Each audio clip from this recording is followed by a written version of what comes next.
बिना खाना खाए खाना छूट सकता है, लेकिन रोगियों से मिलना नहीं छूटता है। सोना छूट सकता है, लेकिन सुबह का योग नहीं छूट सकता है। तो कोई पूछे कि सो लेते 2 घंटे, रात को 2 बजे 3 बजे तक जग रहे थे, तो कोई आपके सैकड़ों ब्रह्मचारी हैं, सन्यासी हैं, वो ले लेते शिविर तो ले लेते, पर उन वाला आनंद उनको कैसे मिलता? तो इसलिए कर रहे हैं। तो हमें हमारे कर्मों में जो हम कर रहे हैं उसमें आनंद आना चाहिए, और नहीं आ रहा है तो हमें खोजना चाहिए। क्यों नहीं आ रहा है? इतने अच्छे कर्म है, इसमें आनंद क्यों नहीं आ रहा है? बोरिंग क्यों लग रहा है? ये व्यक्ति को खुद सोचना चाहिए। तो यहाँ पर ये कह रहे हैं, यदि राजा नहीं है तो धनवान व्यक्ति सुरक्षित नहीं है। तो इस पे मैंने बताया था कि धनवान व्यक्ति सुरक्षित तभी होते हैं जब उनके पास कोई राजा है और सब लोग समृद्ध हैं फिर उसके राज में। तो फिर कोई किसी के यहाँ चोरी करेगा ही नहीं, और बाई चांस कोई एक आध होगा भी आलस्य प्रमाद के कारण निर्धन, तो जब वो कोई गलत काम करेगा तो राजा उसको दंड देगा। तो इसलिए वो दंड के भय से भी गलत काम करेगा नहीं, चोरी आदि करेगा नहीं। तो जो पंडित हैं वो भी सुरक्षित हैं, जो धनवान हैं वो भी सुरक्षित रहेंगे, महिलाएं भी सुरक्षित रहेंगी, अच्छा राजा है तो। शेरते विवृत द्वारा कृषि गोरक्ष जीविना। विवृत द्वारा शेरते, अपने दरवाजे खोल करके सोते हैं वो, विवृत करके द्वारों को। दरवाजे जैसे कहते हैं ना भाई, ताले नहीं लगते थे उनके राज में, अश्वपति के घर में, राज में। उपनिषदों में आता है ना, न में जनपदे, क्या है वो श्लोक, न में स्तेनो जनपदे, न कदरियो न मद्यपा, नाना हिताग्नि। तो मेरे राज्य में कोई स्तेन नहीं है, कोई चोर नहीं है। तो ये राजा उद्घोष कर सकता है। कब कर सकता है? जब वो अपने राज का बहुत ही जागरूकता पूर्वक पालन कर रहा है, सब व्यवस्थाओं का। कोई मेरे यहाँ कदाचारी नहीं है, कोई मेरे यहाँ पर अग्निहोत्र ना करता हो, ऐसा नहीं है। कोई अविद्वान नहीं है, माने साक्षरता की तो बात ही छोड़ो, सबके सब विद्वान हो सकते हैं क्या? तो जब अश्वपति कह रहे हैं तो श्रद्धेय स्वामी जी महाराज भी तो कह सकते हैं कि हमारे गुरुकुल में कोई भी सन्यासी या ब्रह्मचारी अविद्वान नहीं है। कितनी बड़ी उद्घोषणा है। तो ये कब पूरी हो सकती है? अविद्वान मतलब केवल शब्द विद्या पढ़ने वाला ही विद्वान नहीं होता है, जो उस शब्द शास्त्र में लिखा है उसको जीने वाला विद्वान होता है। तो जी तो सभी सकते हैं, हो सकता है किसी को शब्द स्मरण भले ही ना रहे, जैसे अपना सेवा वर्ग है यहाँ पर, क्योंकि जो विद्या पढ़ रहे हैं उनकी विद्या भी अंततो गत्वा सेवा में ही कन्वर्ट होने वाली है ना भाई। जो अज्ञानी हैं वो अपने कर्मों को सलीके से नहीं करेंगे, और जो ज्ञानी हैं वो अपने कर्मों को ईश्वर प्रणिधान से युक्त होकर के उच्च कोटि के कर्म करेंगे। कर्म योग में स्थित होकर के, माने योग में स्थित होकर के उनके कर्म कर्म योग से युक्त हो जाएंगे। तो ये वाला काम तो यहाँ रहने वाला हर व्यक्ति कर सकता है, क्योंकि सुन तो सभी रहे हैं ना। तो तब फिर महाराज जी ये उद्घोषणा कर सकते हैं कि हमारे गुरुकुल में एक व्यक्ति भी अविद्वान नहीं है। अविद्वान मतलब सब विद्वान है, विद्वान मतलब सब अपने अपने कर्तव्य का पालन करते हैं। कोई भी आलसी प्रमादी नहीं है, कोई भी झगड़ालू नहीं है, कोई भी अपने काम को ऐसे पोत पूरा करने वाला नहीं है। सब श्रद्धा भक्ति से करते हैं अपने कार्य को। तो ऐसी उद्घोषणा की थी अश्वपति ने। तो ये राजा के ऊपर है। जिस जनपद में ऐसा राजा होगा, जो राजा खुद विद्वान है, खुद पुरुषार्थी है, खुद जो चरित्रवान है, तो खुद जो चोरी नहीं करता है, खुद दुराचार नहीं करता है, तो उसके राज में होंगे ऐसे। और मान लो कोई एक आध होगा तो भी कहा तो जाता है बाहुल्य की दृष्टि से। हो सकता है कोई एक मिल जाए। अब जैसे श्री राम के या महाराजा दशरथ के राज में सभी लोग सुखी हैं, पर कोई एक व्यक्ति ऐसा मिल सकता है। मंथरा तो घर में ही मिल गई, लेकिन तो भी कहा जाएगा बाहुल्य से। वे राम जैसा राज होना चाहिए, दशरथ जैसा राज होना चाहिए। तो ये हो सकता है। तो अराजकता से ये हानि होंगी। यदि अराजकता है तो फिर कोई भी विवृत द्वार नहीं होंगे। शेरते विवृत द्वारा कृषि गोरक्ष जीवी ने, जो कृषक हैं, जो गोरक्षक हैं, इनसे जिनकी जीविका चलती है, वे लोग अपने घर के दरवाजे खोल करके सोते हैं। उनको किसी से कोई भय नहीं है, निर्भयता। अभयम सत्व संशुद्धिर, जो दैवी संपदा है उससे युक्त रहते हैं लोग जब अच्छा राजा है तो। नाराज के जनपदे बद्ध घंटा विषाणिन अटंति राजमार्गेषु कुंजरा षष्टिहायना।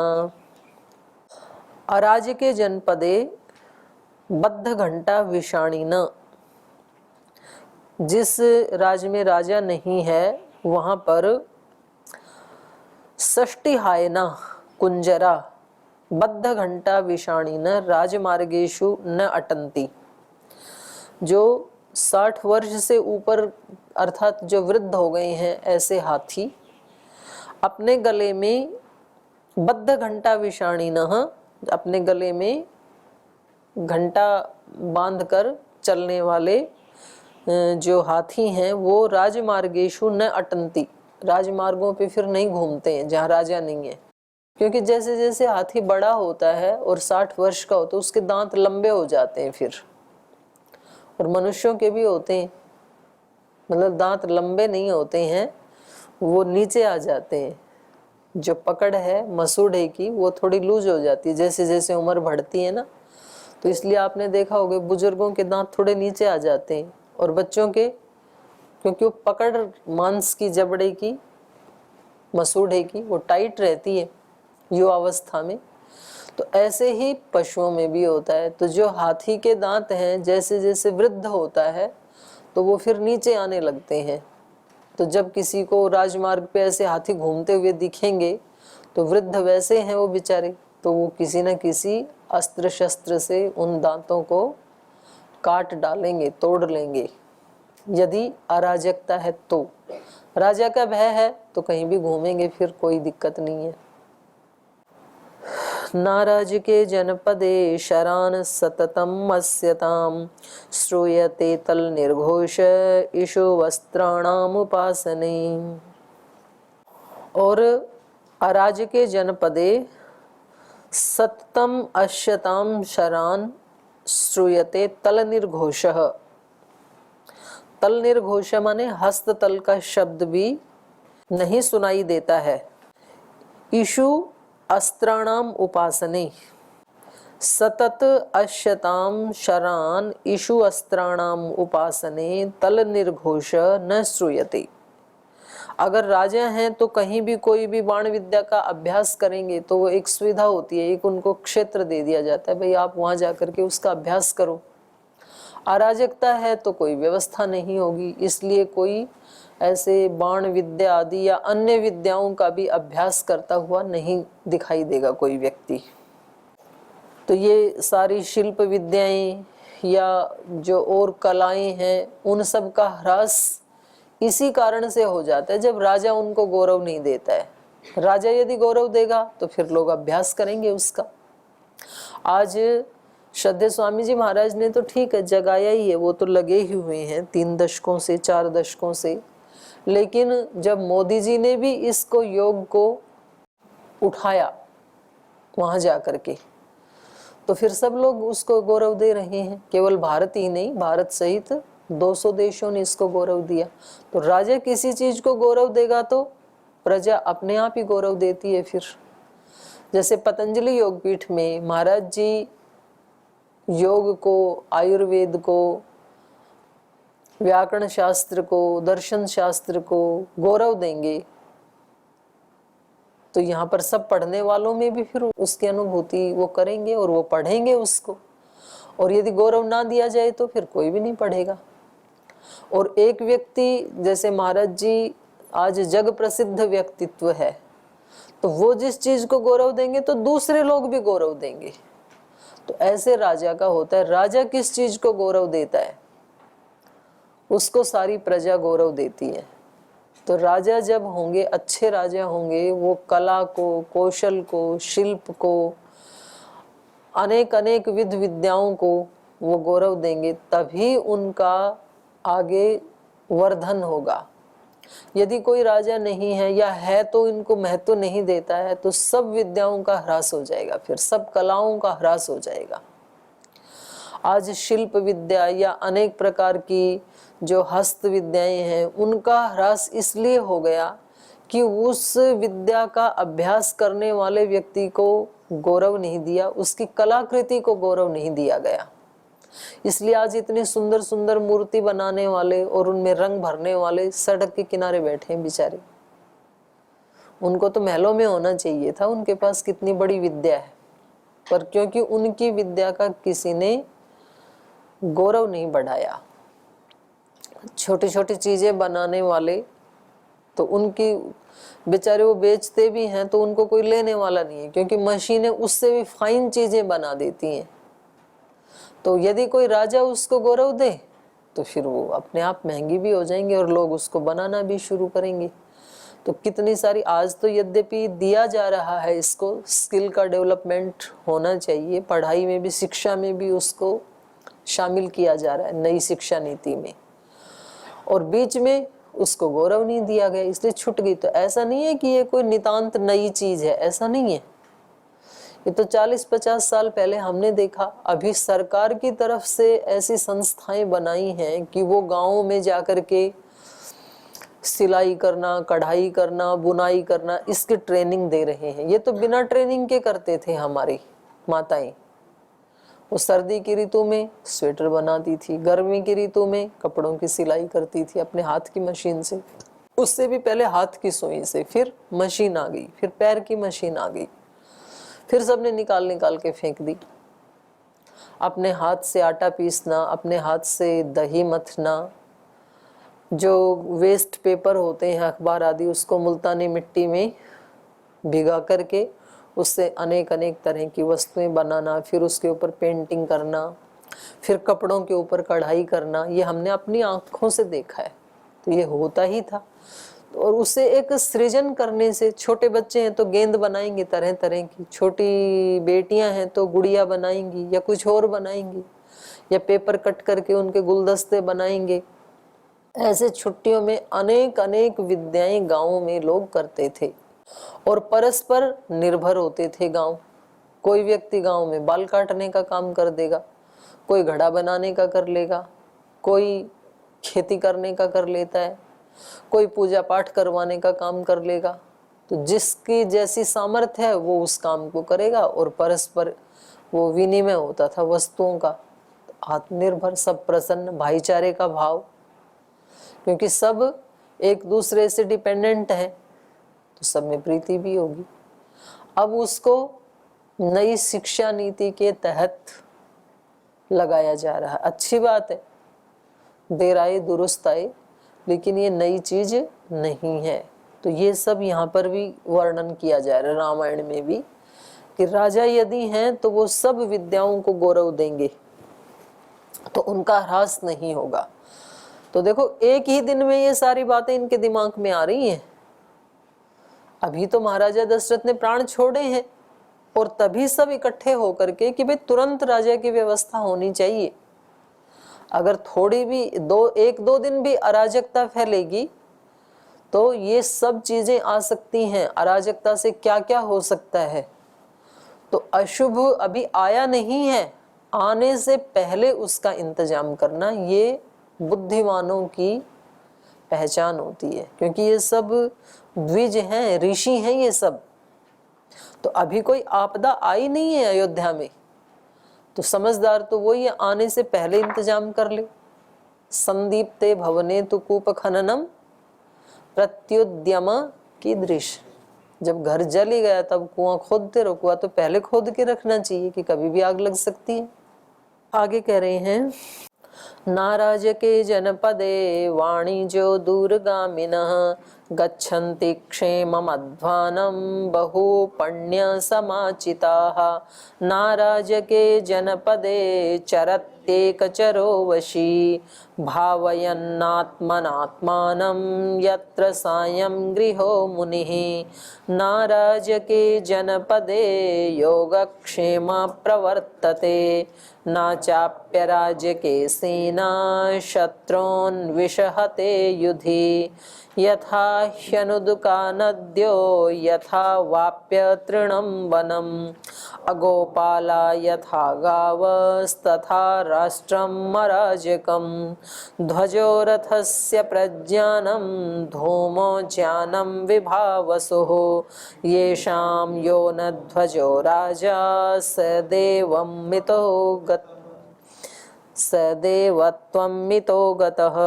नाराज के जनपदे स्वकं भवति कस्यचित् मत्स्या इव नरा नित्यं भक्षयन्ति परस्परम्। न अराजके जनपदे वाणिज्यो दूरगामिनः, जो व्यापार करने वाले हैं, वैश्य लोग हैं, वो जहाँ राजा नहीं हो तो दूर दूर व्यापार नहीं करेंगे अराजकता में, क्योंकि बीच में ही कोई भी लूट लेगा, और या तो राजा की तरफ से उस व्यापार को, राजा है ही नहीं तो कौन गौरव देगा।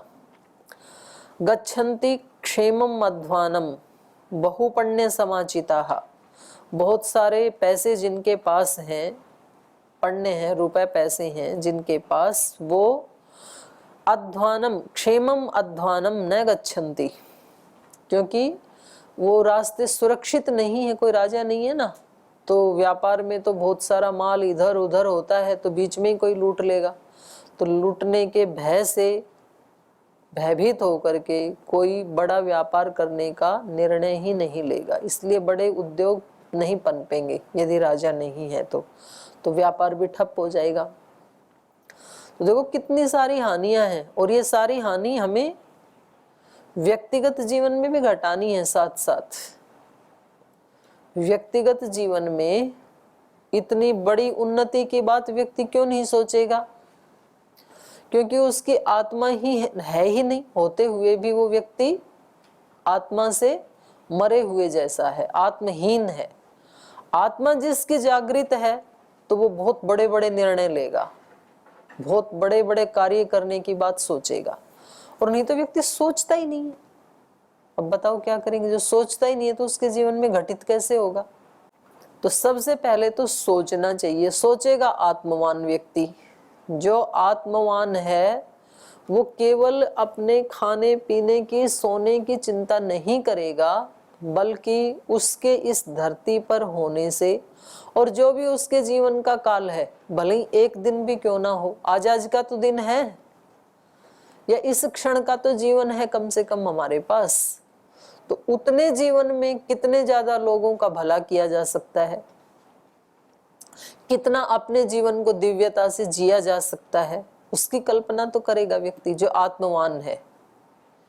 भाई मैं अपनी आत्मा को आज का दिन तो है ना मेरे पास, तो एक दिन कैसे जीऊं, पूरी शान के साथ जीऊं, पूरे उत्साह के साथ जीऊं, प्रसन्नता के साथ जीऊं, दिव्यता के साथ जीऊं, कैसी भी परिस्थिति आई उसमें अपने कर्तव्य का पालन करते हुए जीऊं। तो ऐसा वो व्यक्ति सोच पाएगा जो आत्मवान है। और जिसकी आत्मा बुझी हुई है वो तो कह रहा है जी बस टाइम कट रहा है, वो कहीं और ही उलझा हुआ है। उसके सामने यद्यपि ये सारी सृष्टि का ऐश्वर्य, दिव्यता सबके सामने सब समय है, लेकिन वो कहीं और ही उलझा हुआ है, अपनी ही बातों में लगा हुआ है, तो वो उसको देख ही नहीं पाएगा। फिर सकल पदार्थ है जग माही, कर्महीन नर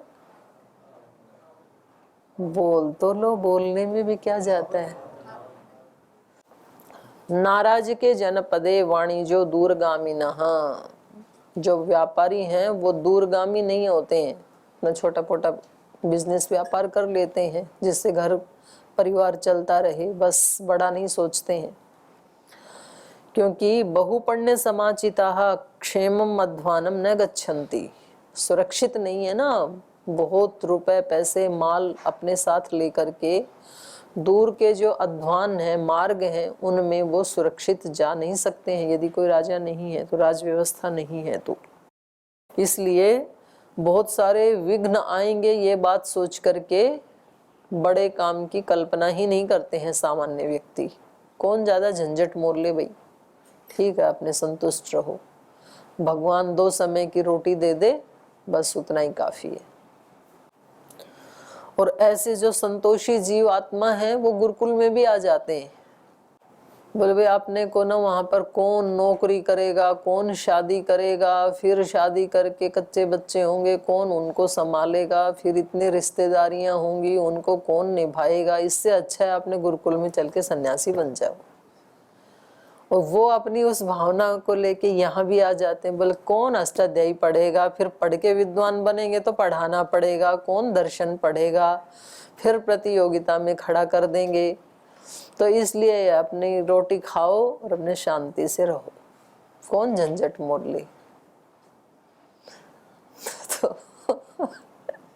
कुछ कुछ जीवात्माएं यहाँ भी आ जाते हैं ऐसे महासंतोषी। ऐसे ही ये कह रहे हैं ना, क्योंकि उनके जीवन में उनकी आत्मा राजा नहीं है, उनका राजा उनका प्रमाद है, उनका आलस्य है। संतोष तो बहुत बड़ी चीज है, संतोषाद अनुत्तम सुख लाभ। संतोष से तो बहुत बड़ा सुख लाभ होता है, लेकिन ये आलस्य प्रमाद को ही संतोष का नाम दे देते हैं। ठीक है संतोष जी, आपको नहीं कह रही हूं मैं, ठीक है, आप तो मेहनती हैं। ऐसे हैं कुछ आपके नाम का सदुपयोग करने वाले। नाराज के जनपदे चरत एक चरो वशी, भावयन्नात्मनात्मानं यत्र सायं गृहो मुनिः। अराज के जनपदे एक चरो वशी न चरती।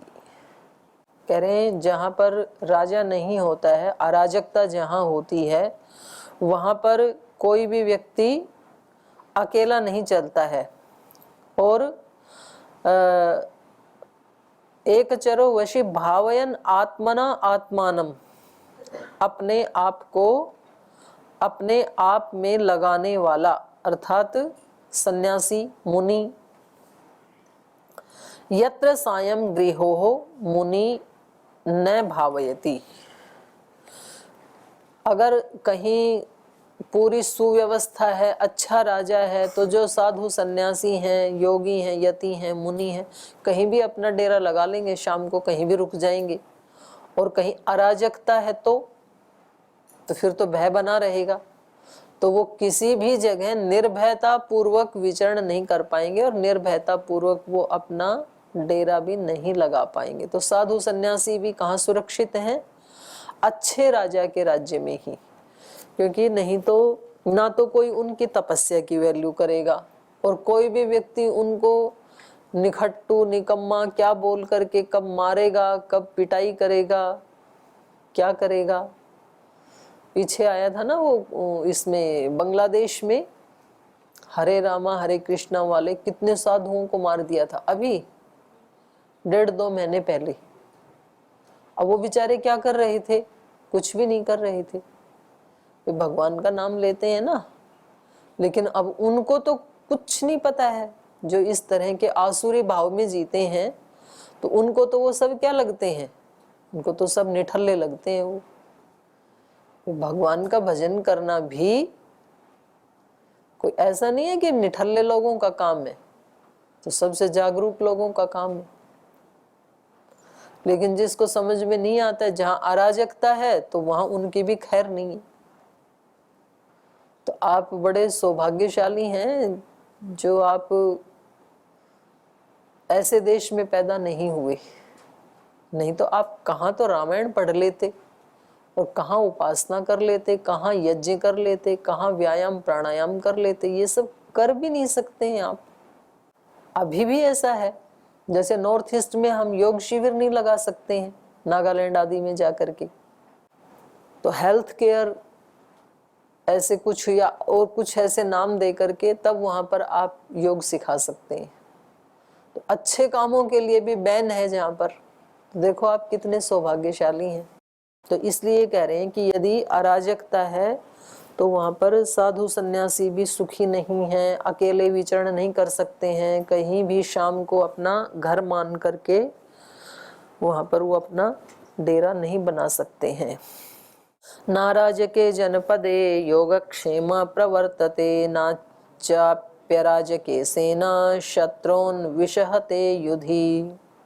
और जहाँ अराजकता है तो वहाँ योगक्षेम न प्रवर्तते, राजा उन प्रजाजनों के योगक्षेम का राजा है ही नहीं, तो उनका योगक्षेम का निर्वहन कौन करे। तो प्रजा भी वहां पर सुरक्षित नहीं रहती है, उनका योगक्षेम का निर्वहन करने वाला भी कोई नहीं होता है। तो ये अनेक अनेक दोष राजा के न होने से स्वतः ही प्रवृत्त हो जाते हैं। तो इसका कुछ वर्णन हमने सुना, शेष कल करेंगे, आज यहीं विराम लेते हैं।